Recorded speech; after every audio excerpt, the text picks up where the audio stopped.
Okay, so I picked up this Auto Driver Micro Towel, 2 in packet at Walmart. They're pretty good size. So let's try it out.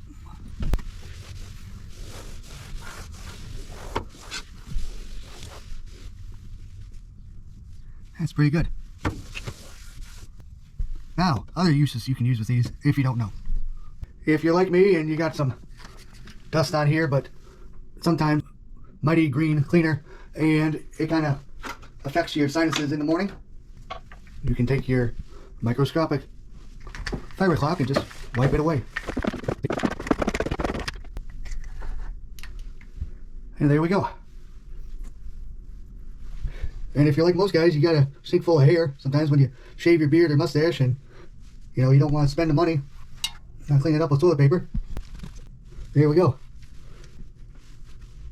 And your thing's good for too. It's getting into these pesky grooves in your faucet. See, look at that shine. And if you got a lot of dust on your baseboards, just wipe it down. Or your heater registers. I mean, there's so many things you can use these for, not just for car detailing or cleaning off wood projects. Your window seals here. It might be a new project. I want to restain these. It might be a new project there in the future. Stay tuned for that. Really, I mean, these things are great to have around the house, not just for in the shop. You can take them when you're done, outside, wash them off. So that's all I got for this episode, everyone. So if you guys like this content, please hit the thumbs up button. Hit the subscribe button if you would, please. Don't forget to tap that notification bell. That way the algorithm knows that you like this content. All right, later.